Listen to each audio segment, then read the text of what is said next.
Thanks for joining us for our third in our series of teaching excellence town halls. We had our leadership and teaching excellence, our innovation and teaching excellence. Then many of us saw each other in person in Houston. I still have the postcard. That was July 26th through 28th. Oh my gosh, it feels like too long ago. I want to see you all in person tomorrow or today. But next best thing, we have tonight teaching excellence and mentorship and some amazing panelists. We have Peg Wheeler, we have Mariel Hendricks, we have a surprise guest, Jen Serling, who will be both moderating and joining us on our panel to talk about mentorship and also tie that in with teaching excellence.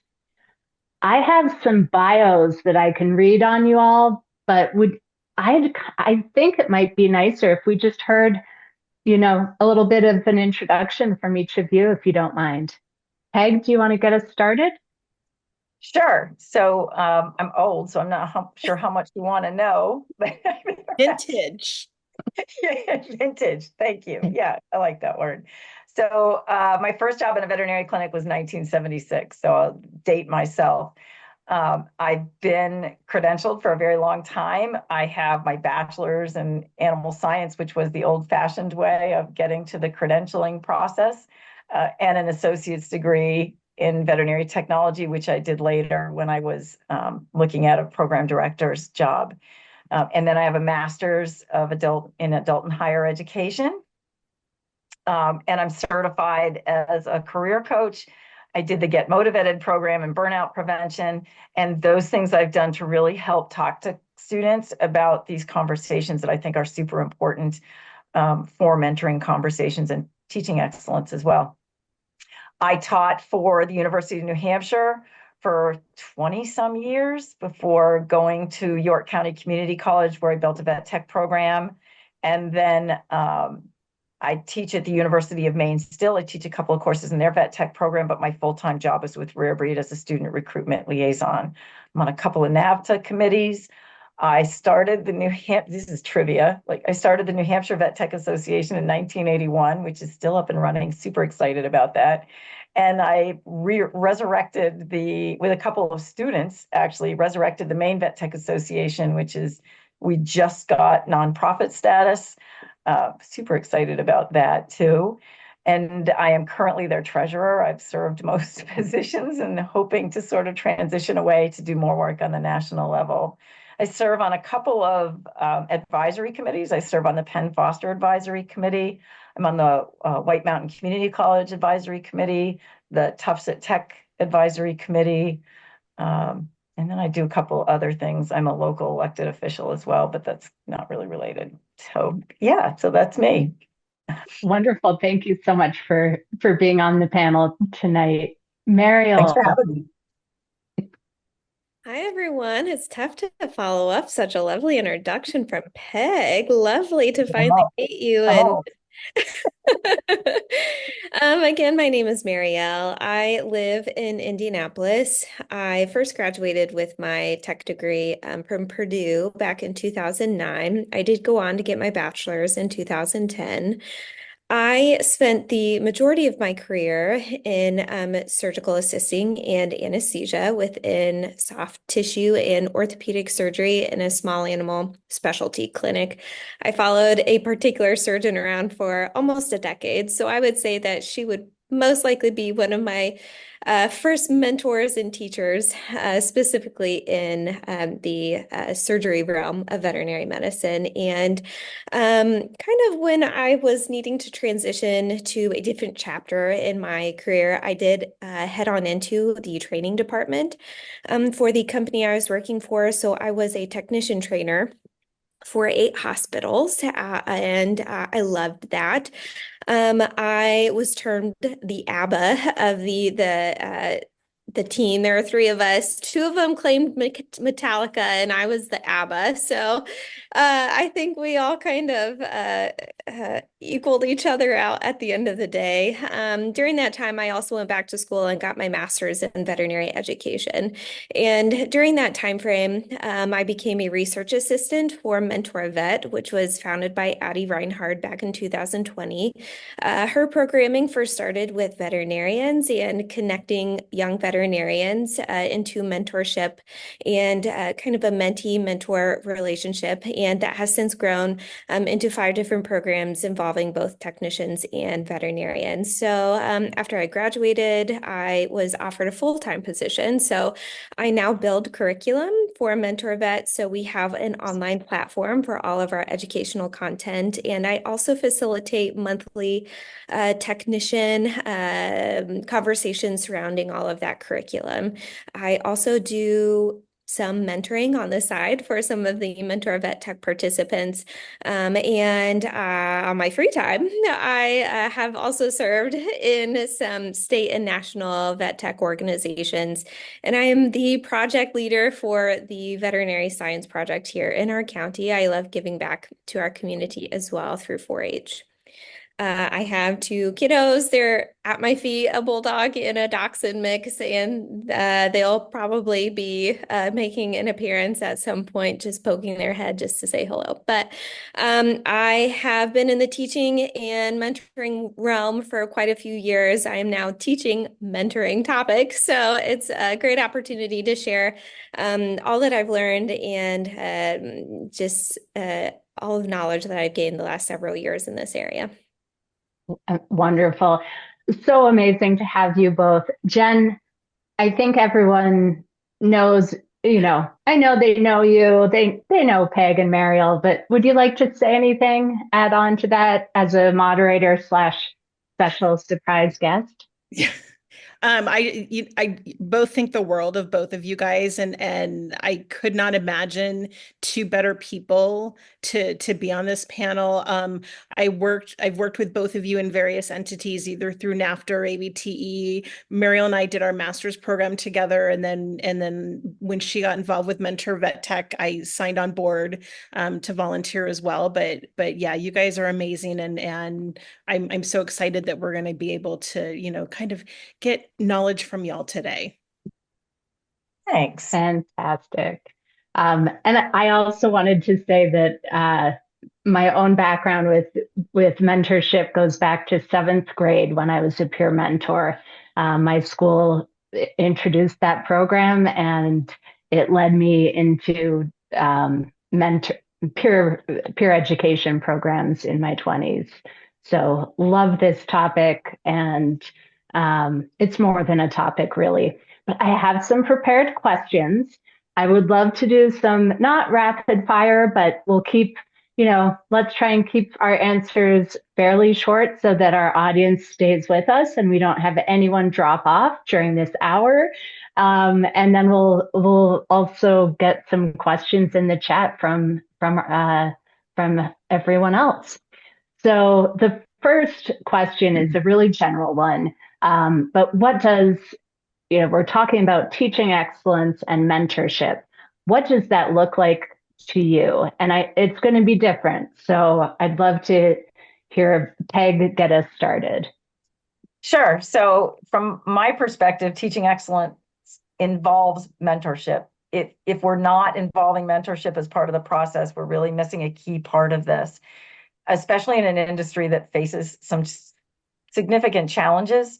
We should be looking to peer mentors in the field to work with our students and help them understand some of those challenges that we're facing.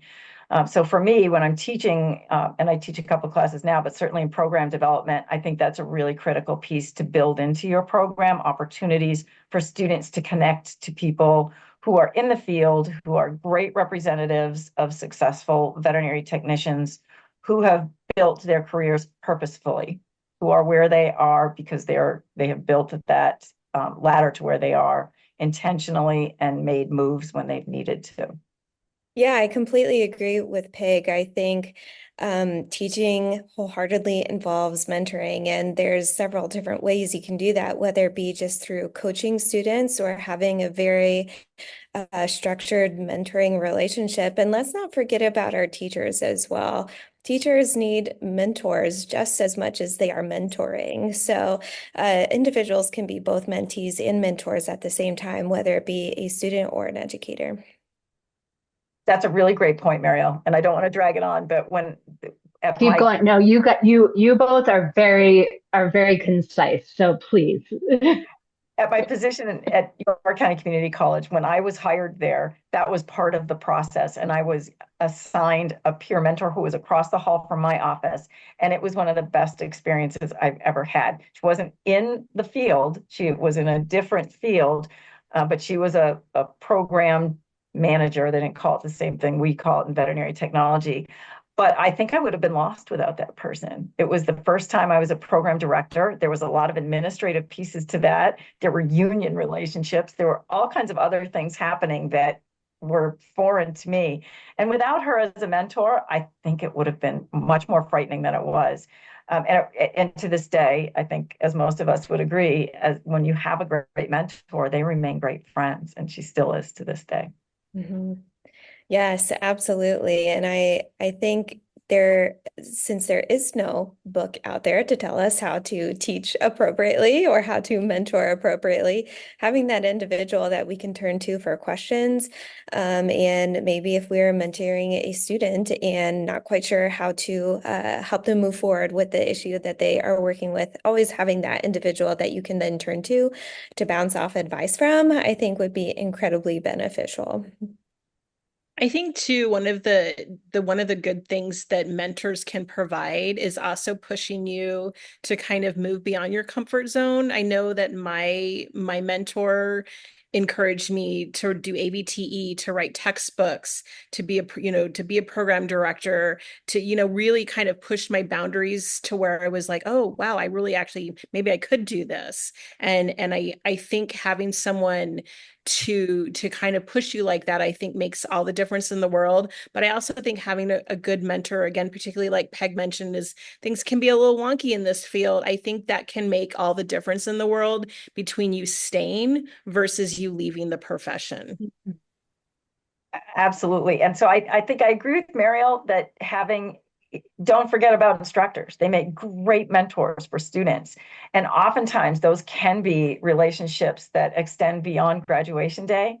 But I like to also connect them to people who are outside the program, who have that perspective outside of education, that can be long-term connections for them to have after they graduate. And Jen, that's so true. That's exactly, I wouldn't be where I am without a couple of really strong women who pushed me outside of my comfort zone to do things I really didn't think I was prepared for.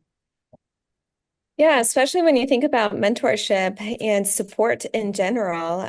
An individual needs support from several different areas, whether it be family or therapy or a actual mentor or maybe someone in the community. If you lose one of these support systems, you still have many to support you in different ways. So I completely agree with Peg.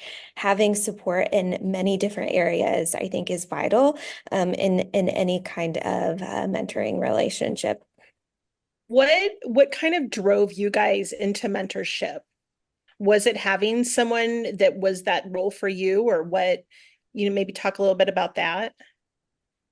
Definitely, Jen. It's having people in my life who were there, who supported me. And I think beyond that, in addition to that, I think there's the other side of it, watching what happens to people who don't, who sort of isolate themselves, and flounder a little bit. It's so clear to me. You can watch people if they are really stuck and they don't have a network of people to reach down and sort of grab a hand and say, hey, you're more than this. You can do more. I think they get stuck. But for me, yeah, I think it was having those people who did that, especially my mentor at that program, made me really realize how incredibly impactful it is to have somebody who is there for you.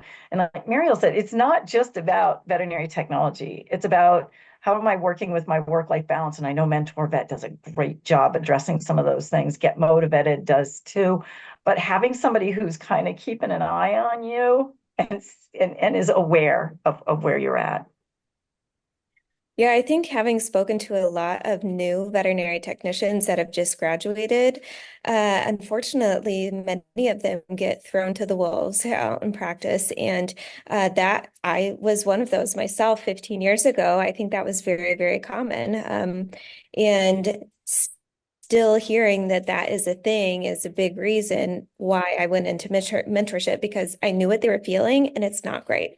So I don't want that feeling to continue within our profession. And if it's just me mentoring a few individuals at a time, to know that they have the support after they're given a graduation certificate, it means a lot to me. And my mentor wasn't a technician. My mentor was a veterinarian. So I missed having that nursing perspective or that technician's perspective as a young individual within veterinary medicine. So I think it's me wanting to pay it forward to the next generation is a huge reason why I got into mentorship myself. You both mentioned something and it just dawned on me. It made me think of, I'm going to go a little bit off the books in regards to my next question, but I mean we do tend to have a field where there are a lot of introverts. Those of us that are extroverts, I think, are definitely not the norm in this. But what do you do when you have a student or a colleague, another program director, whoever? What do you do when you have someone that's so introverted that they're not going to seek out a mentorship? That's a really great question, Jen. And it made me think of when I was talking to Garnetta about this at AVTE, Garnetta Santiago, who is, I consider, a fantastic mentor of mine. And she calls herself, and I've adopted it, a situational extrovert. I think I'm an introvert, but everybody who knows me is like, that's ridiculous. No, you're not. I'm like, but I am. So I think dealing with students like that, I think pulling somebody out of that shell can be really challenging. And I think I think it involves more than one person. I can, as an instructor or an advisor, tell somebody, here's what we're going to need from you. And if you're going to last long in this field, and Mariel, I need to have conversations with you beyond this, because I think we're really good at talking about MentorVet and mentoring veterinarians. And you're right, vet techs get thrown to the wolves. So I've been having these conversations in my work world, and we need to get a lot better at this. But I think it does involve finding that person who can connect with someone. So I always kept someone in my back pocket who I knew was really good at a quiet approach to those students. I could connect them kind of secretly, be like, hey, could you spend a few minutes? And it was so successful. But those people, I think, are really valuable. Those types of mentors who can really pull somebody out of their shell and help them develop coping mechanisms. Veterinary medicine requires a lot of extrovert characteristics. If you weren't born with them, you're going to need some help developing them, or it's not going to be a long-lived career. This question reminds me of an individual that I worked with. He was in his last semester of school. I was still training with him practice. And he was very much like this, introverted to the point where his grades were being hindered. He wasn't wanting to make phone calls at the practice. He wasn't wanting to get a history from a client, and he's in his last semester. This is something he'll be doing every day. And I just knew he needed to find someone to connect with. And that's exactly the point Peg is making, that you have to have and also communicate in a way that they feel comfortable communicating in order to have these conversations, to find someone that will work well for them. And what I found is that Robert, he communicated best via text message. And so I asked him if I could just send him some questions he could take the time to think about and ruminate on the answers and respond back to me. And he could do it in the comfort of his home. And I was able to get a lot of information from him, what he liked, what niches in veterinary medicine that he really enjoyed and thought he would flourish in. And I was also able to figure out what he learned best from. So he really liked podcasts. So sending him some podcasts that related to opening up as an introvert was actually really helpful for him as well. I love hearing that from, well, both of your experiences and your different approaches. Um, I'm going a little off the books as well here, but it's just a more organic conversation. But I'm thinking of the mentorship and the informal versus formal, and I would love if you would just touch briefly on how you define those, so folks who aren't as familiar with what it means to be a mentor, what those options look like. So in my perspective, so formal mentorship really does involve more of the educational approach. So you're really directly involved with somebody and providing that guidance. And it goes beyond what you're teaching in the classroom, but providing sort of that role model and that extra piece of, what do you really need to be successful here? And then the informal, for me, is keeping this. I have this battery of people out there who I know in the field who are sort of, I can almost in a subtle or secretive way connect somebody with a person who, just like Mariel said, this is somebody who shares interests. So they've got to be in different parts of practice. And that person is a positive, outgoing person who can do that in a way that's going to meet the student where the student is, in a way that will draw them out. But that, I think it has involved sort of that MentorVet approach of collecting enough people who can be there in a different way for whatever that student is going to need. Yeah, I have a slightly different definition to informal and formal, and I think it's just due to the work environment that I'm in. Informal is, to me, is just growing a relationship between someone, whether it be student or teacher or tech and technician throughout the years. You guys respect each other. And a more formal mentoring relationship is actually sitting down with someone and almost drawing out an agreement. What are my boundaries as a mentor, and what timeframes do you want to meet, and what timeframes I'm available at, and what we will be discussing, and what goals we will be setting. And so those are my personal definitions of each. I think it's kind of the same. I mean, one is formal, like the word says, but the other issue I find with students who are withdrawn or introverted is they're not going to go out and seek those informal.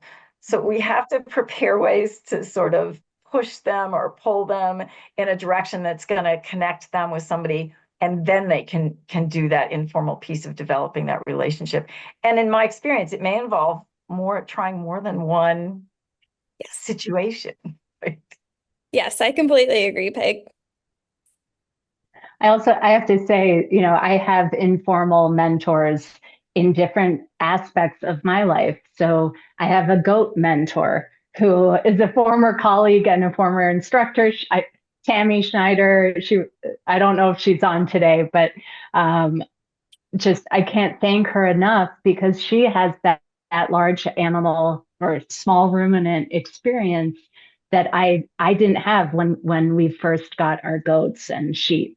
And so I jokingly, still to this day, years later, call her my goat mentor. And so, I see it as an informal mentorship, and yet she knows I'm serious. Like, she's always there for me when I have those questions, and it helps my well-being to know and have it, knowing that she's in my corner.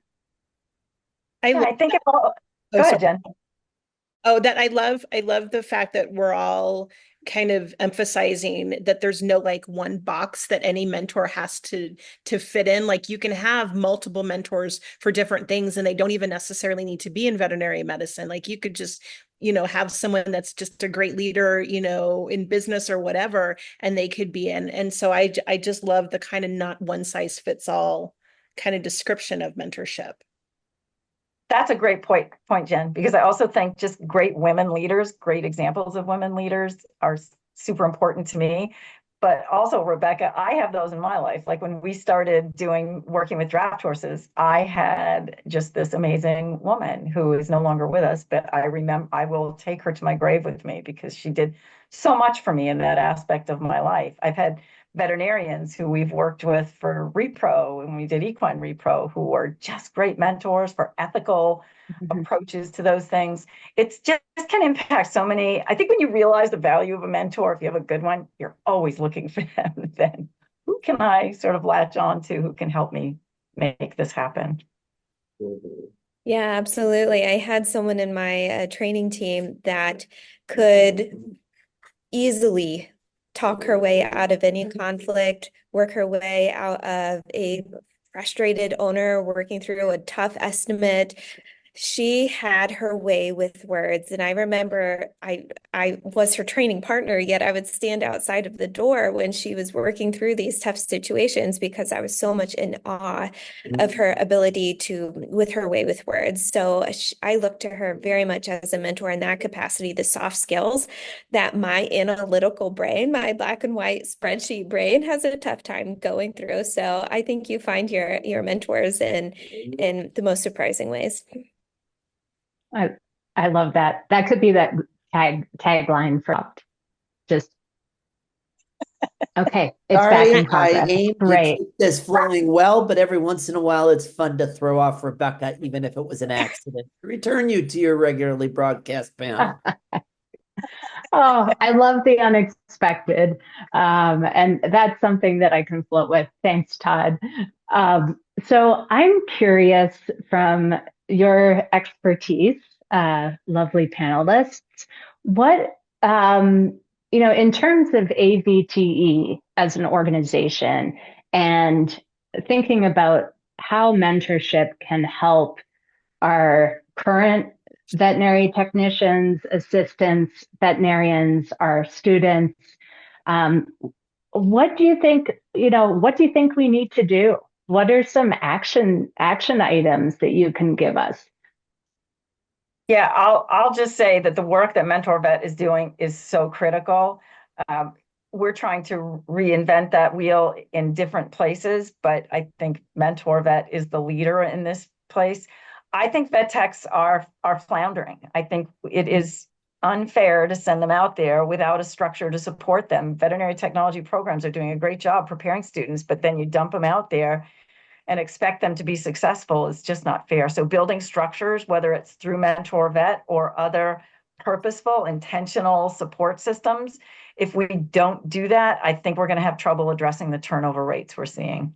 Yeah, I kind of look at this in a threefold manner. One, we're needing to find mentorship in a profession in general. That's a top tier of mine. Then we need to find mentorship within the clinic, whether it be with a coworker or someone that you can just learn from. And then also trying to grow yourself as a mentor yourself by taking the time to gain that continuing education and gain these qualities and values that make not only a good mentor, but a great mentor. Say, for example, listening is probably one of my top values as a mentor. Communication obviously is part of that mentor-mentee relationship, but 80% of communicating is just listening. So being able to find some education in that area and growing some of maybe those values that you may feel that you're weak on can be more of a personal growth into mentorship within VetMed. I think too, I see this and I saw it in myself when I was, because I'm vintage too. I didn't seek out, I didn't even think to have a mentor when I was starting out in this profession. And I don't think our grads, that's not something they immediately are drawn to either. Like it's not on their, it's like, I got to pass boards and I've got to get a job and I've got to do this. It's like finding a good mentor is not on their list of priorities. But I also look at it kind of as as almost a ripple effect, that if we start preparing these guys for when they go out into the field to not only look for mentorship and have that be a norm, it's that ripple effect. Like once they start doing it, then they're going to not, they'll have mentors, then they'll become mentors. And then just having this really healthy, kind of psychologically safe environment is going to happen because we're kind of dispersing out a lot of the toxicity that we see. And I'm Mariel, I love your approach to that because it gets you to what Jen is saying. If we're looking at this, and I always look at it as a vintage person, we used to talk about it as reaching back. Somebody gave a hand to you and you should reach back and pull the next person up. And I talk a lot about that, but I am finding when I visit programs that there is a lot of conversation about mentorship at programs now. So hopefully with that out there, we are going to see that sort of organic development of students expecting it. But I love that approach that you look at it from the industry level, then within your clinic.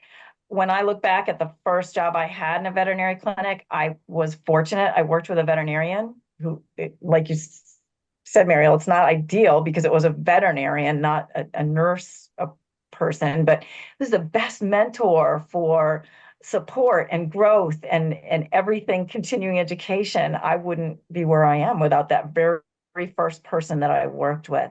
And then we have brought on another really experienced tech, and between the two of us, I think we were able to support each other that way. But yeah, I think that's true, Jen. I think we really need to build it into our expectations for the field going forward. And they need to see too, kind of bouncing off what you said in regards to one of your first mentors was a veterinarian, and that's great. And we need that, but the new grads need to see thriving veterinary technicians. They need to Absolutely. see us that have been in this field for 30 plus years and how we're doing. And that's one of the reasons why I do MentorVet Tech, because when I want to give back, but I want to promote this profession, and I want my students and early faculty to see how amazing it is. That's so important. At every presentation I do, my first slide is I've had a really happy career. I love my career. And somebody put in the chat something about we have to be careful that we don't pair students with people who haven't had an intentional, purposeful development of their own career and are perhaps not, they're bad influences on students. That is a really dangerous thing to be doing for students who get out there in their early experiences.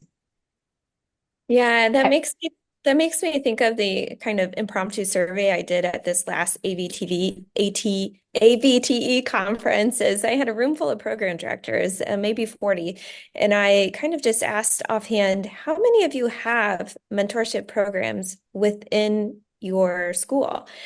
And out of 40 individuals, about 5 raised their hand. So, and it's a big conversation we should continue to have within the profession, is that mentorship can begin at the school level, whether it be peer-to-peer or peer-to-alumni or peer-to small groups with faculty members. You can do it in so many ways, but yeah, it definitely starts with whoever the mentor is. They need some kind of training too, in order to have the support that they have and the knowledge that they have underneath their belt to mentor appropriately. And Mariel, yeah, as you know, following up on what you just said and what you discussed with the program directors at the AVTE conference, we are at AVTE as an organization is, we are cultivating these core domains: leadership, innovation, mentorship. And so, I asked you the question about, what could you see us doing? But I'm also, one thing that we're already doing is making it a part of our primary kind of core essence, if you will, and then taking a look at, how do we implement that? How do we support our schools, our educators? Does everyone have a mentor? I'm hoping that some folks here tonight are thinking, well, how do I get a mentor? Because one thing that I'm big on with any new approach that we take in life is that we model it as educators. So modeling that healthy communication, knowing that up to 80% of communication is nonverbal, those things are so important. So if I haven't had a mentor, how do I know what it's all about? How do I know the benefits, the potential challenges, right? Absolutely. So I think talking about it has to be a part of what we do in vet tech programs. And I think having instructors who are willing to have those conversations, even in clinical classes, about, you're going to face challenges and maybe things are going to go poorly for you at some point, or you're going to have a bad outcome. That's not the end of the world. And you need to connect with people who can support you and really being intentional. I think storytelling is so valuable. So I always tell stories about my favorite mentor stories. Garnetta is one of them. I mean, my experience with Garnetta was just listening to her talk at an AVTE conference and going up to her afterwards and sharing my story. And then her support came so generously. And that, I think, is what we all need to realize, that there are people out there. If you reach out, they're going to reach back. And it will be so meaningful to you. But if you don't, if you sort of stay in your isolated corner, you're just never going to have that great experience. Yeah, I think this is where instructors and teachers come in such a big way. When an individual starts in vet tech school, their first experience with experienced individuals within the profession are their teachers. So I would love for instructors and teachers in the instructing realm to continue talking about mentorship and modeling that too. So There's a we great have question. Yes, great question in the chat. Thank you, Nanette. How do you get students to approach people they would like to have as a mentor or think that they would like to have? So I'll answer what I do. And some are afraid. Yeah. Oh, they're all afraid. I think there's very few that jump up and say, "Oh, I'm so excited about doing this." Most of them want to, but you're right. They're like, I can't just walk up and start talking to people. So what I'll do in every class I teach, I make students do it. I make students do it. I call it an interview, but I'm like, what you're doing is building a relationship. This is networking. This is seeking out people who you are going to connect with in a way I can't predict, and I can't necessarily pinpoint this person, but I want you to pick somebody who seems to share your values, the type of practice you want to be in, whatever it is, and you're going to reach out and do an interview. And part of that interview should be, if you think this is somebody you want to connect with, to simply say, are you somebody that I could reach out to again to follow up with? And I think I start with storytelling, to tell stories like that. Like, I'm an introvert. And when I went up to Garnetta to talk to her, it was super personal to me. And I embarrassed the living daylights out of myself because I was emotional. I started crying and I was just mortified. But the result was so amazing. And it was just transformational. I think if you tell those stories and explain to students why you're making them do these things, and I say, look, if I always beef at my children that if they're assigned something, it's like a job shadow or an interview project, take it seriously. Don't go talk to somebody you already know. These are opportunities to build a network, to find somebody amazing that you wouldn't ordinarily have connected with, but this gives you that chance and that support to actually do it. I think we're pushing them outside their comfort zone, but I think we have to do it in as many opportunities as they can have, so they develop an understanding of what it can offer them and a bit of a comfort level doing it. My answer is 100% just like Pegs. You have to force them. Even in MentorVet, we have typed out email scripts, and we force individuals to kind of join our platform, and they look for a mentor that they want to maybe approach, and then we already have that pre-made script for them. Hey, it looks like you have a lot of interests that are very similar to mine. Do you mind if we connect sometime? And having one, that forceful interaction, and two, maybe some hand-holding the first time. They have some networking connections, and kind of once they get the hang of it, you can maybe do a pinky handhold and then kind of fade off into the distance as they grow as a professional. And Mariel, that's great. I love that you have this list. And by the way, I want to sign up, but I think those are people who are vetted. And so, one of my concerns is I don't like to let go of that pinky until I know the person they chose is what they think, that relationship is going to be a positive one. Every once in a while, I'll have a student connect with somebody who I find out is telling them how awful veterinary medicine is. This is a terrible thing. I'm leaving. I wish I'd never come. And like, unless you're really thinking you've made a poor choice, this isn't a good relationship for you in terms of mentoring. We need to work on that. Something that I'm hearing between both of your experiences is the importance of being intentional with mentorship. Whether it's introduced at the student level, or we're encouraging our faculty and staff to experience mentorship, but being intentional, having a structure to it, such as MentorVet, and how beneficial that can be. That while informal mentorship is wonderful and has its place, perhaps for our students and ourselves, having a little bit more guidance can be helpful. There's another good question there. Yeah, it is. So if I'm going to answer Nanette's question about what guidelines do I give them, I give my students a list of questions initially. And then I tell them, as you practice these things, you're going to figure out what matters to you. What sorts of things do you want to develop? Like I will have them go watch a person who I think is particularly good, like Mariel said, at having tough conversations, at navigating difficult situations, those sorts of things. And if that's what matters to you, I can give them some suggestions for people to talk to.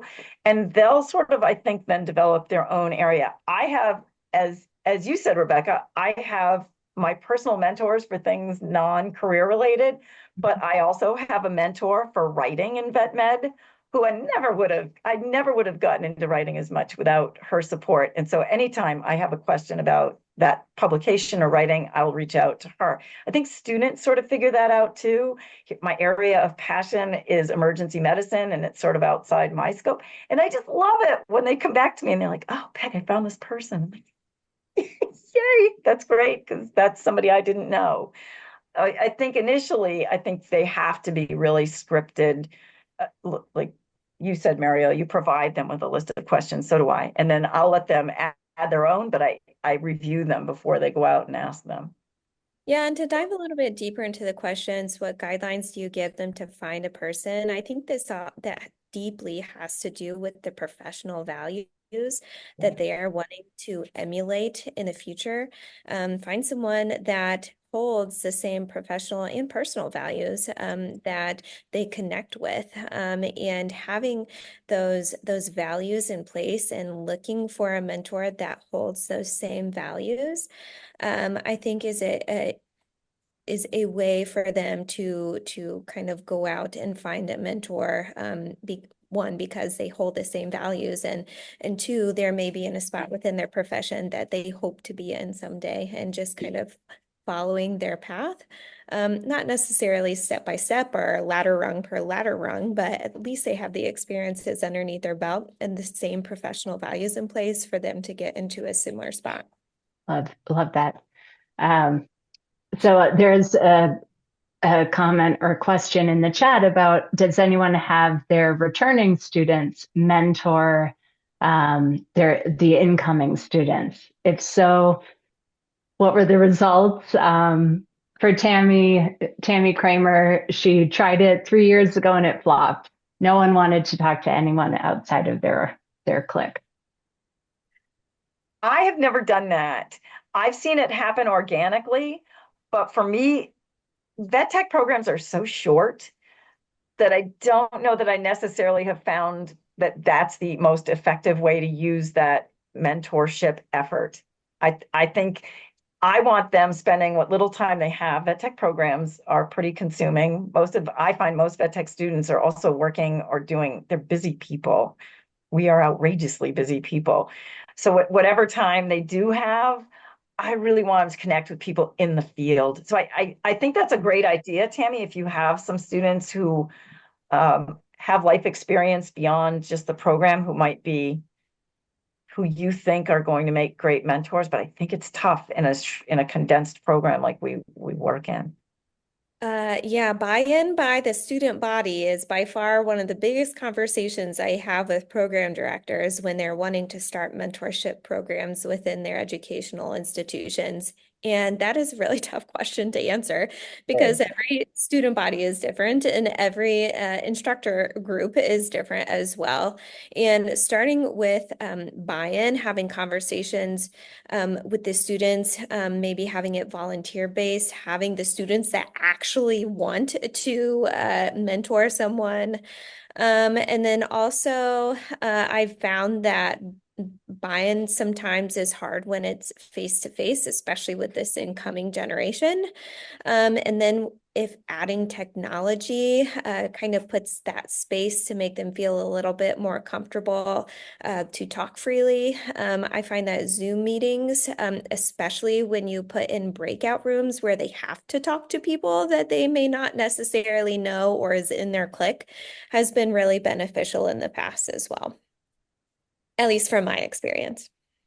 I think that's super important, Mariel. People who have already bought into the idea, it's very difficult, I think, to force that relationship. Just by definition, I think a mentorship relationship has to be by choice. It's really tough to prescribe it. I think if you have students who come in, I mean, over the years, I've had students who come in who are just like great mentors of the whole class, like setting up study sessions and bringing snacks for people and just developing this great community feeling for the class. So I think it's just great mentoring of what leaders do. But if you don't have somebody who's just naturally good at that, at getting that buy-in from somebody else, it's tough to prescribe it.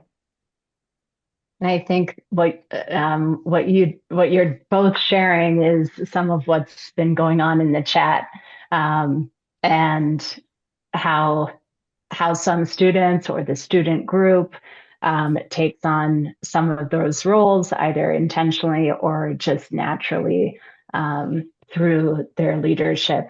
Jen, I want to respect, I know we have about 7 minutes left. Are there any questions in the chat that I'm missing? There is. There was a question about approaching credentialed versus uncredentialed technicians as mentors in the clinic. Dun, dun, dun. Yeah. So yeah, tough subject, controversial subject. But for students, for me in vet tech programs, in their the situations I'm describing where I push students out to do these interviews and talk to people, it has to be a credentialed vet tech. I require it. I think it's super important for our students to respect what they're doing, to respect the degree, the credential they're working for. And if we're graying that area at this point, that's tough. Maybe there's going to be a relationship with somebody in the practice that's a different sort of a level of mentorship. Like we're saying, I have mentors for all kinds of things. They're not all vet techs. They may mentor, for how I approach dealing with a difficult situation. If there's a vet tech or a CSR in a practice that's really good at that, they may be a mentor for that aspect. But when I'm pushing them out to do mentoring, to seek out building a network and building mentors, it's really looking at credentialed vet techs. And I would be, at least for me, I'd be a little bit concerned if they were using an uncredentialed, I'm going to say assistant, not a technician, as a mentor, that they're not respecting the education behind it as much. And you want to make sure that they're encouraging them throughout their educational process. Yeah, and I think you also have to define what exactly that mentoring relationship is. If it's clinical skills, I probably would lean more towards a credentialed technician. They've got the education underneath their belt. However, if it's more soft skills related kind of mentorship, I don't have a preference. I mean, I don't. I appreciate hearing that different viewpoint, Mariel, because Peg?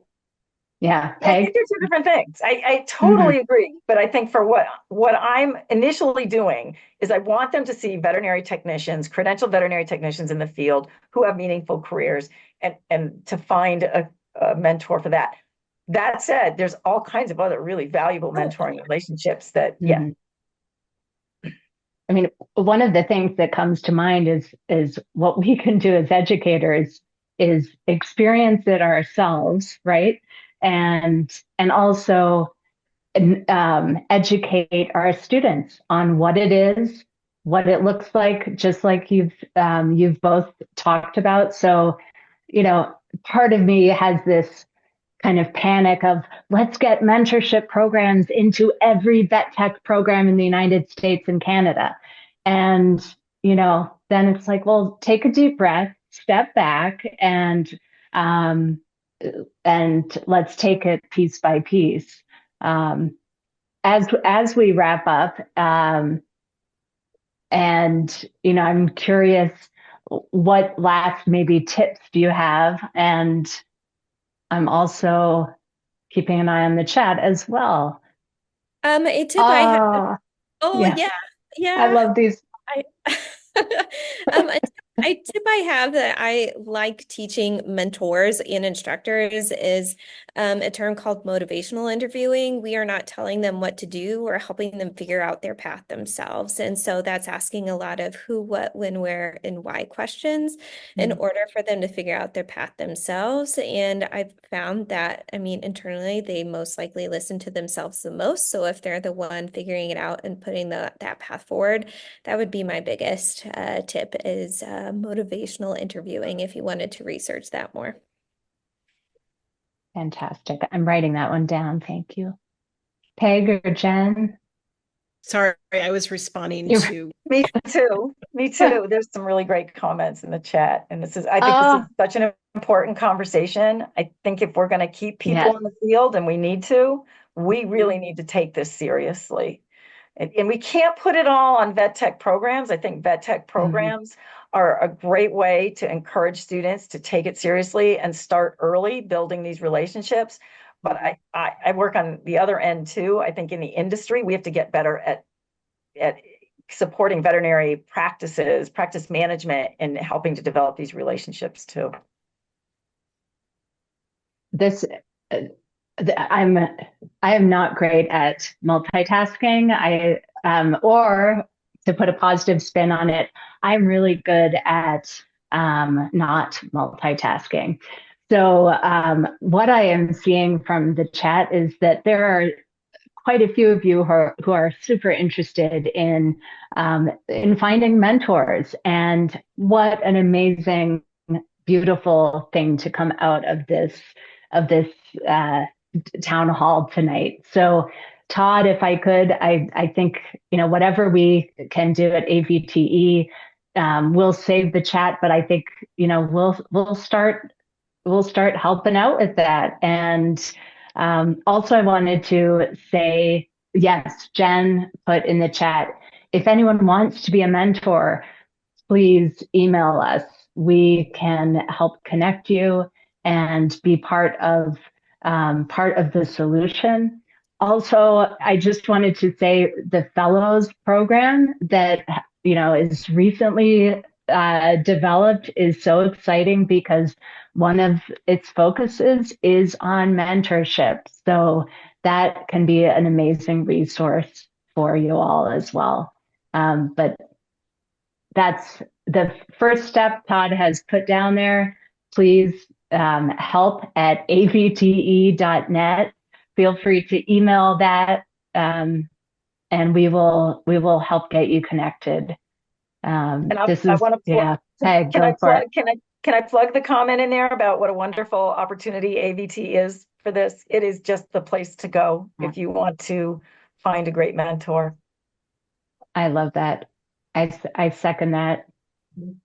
Jen would like to appreciate Mariel's bulldog, who I no longer see in the video. She's not on the screen, but she was on, and she's perfect. She is perfect. She's something, all right. She's something. It would not be an AVTE Zoom without, pausing to appreciate the animals. Oh, Todd's got to bring it in. There you go.